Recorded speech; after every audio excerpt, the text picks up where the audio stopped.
Disa batteriji ta' żmien l-Ingliżi li jinsabu madwar il-kosta ġew skedati bħala bini ta' grad wieħed u tnejn oħra klassifikati bħala grad 2 mill-Awtorità tal-Ippjanar f'eżerċizzju maħsub biex iħares l-infrastruttura militari u difensiva waqt li jingħata għarfien lil valur arkitettoniku u storiku tagħhom.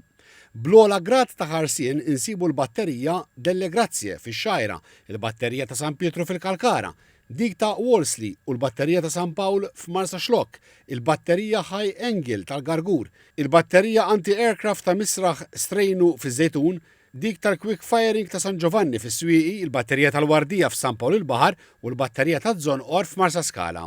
Żewġ batteriji f'Taslima ta' Cambridge u Garden ġew ikklassifikati fi grad 2. Dawn l-istrutturi ta' difiża inbnew mill-Imperu Brittaniku biex iħarsu l-kosta ta' Malta speċjalment wara l-Gwerra tal-Krimea u l-ftuħ tal-Kanal ta' Suez f'nofs is-seklu 19 li kien wassal għal żieda fit-traffiku navali f'Malta. Fl-istess waqt, l-avvanzi fit-tagħmir militari, speċjalment fi Franza u fl-Italja, kienu żiedu jenfasizzaw l-ħtieġa ta' tisħiħ fid-difiża kostali biex jitħarsu l-portijiet Maltin.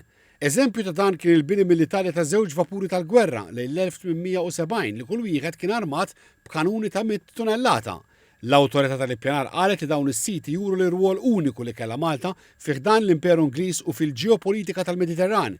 Żidet tgħid li l-ħarsien ta' dawn is-siti jonaraw l-istorja militari tal-Gżira filwaqt li jiżguraw li dawn l-istrutturi jkunu jistgħu jiġu apprezzati għal ġenerazzjonijiet illi ġejjin.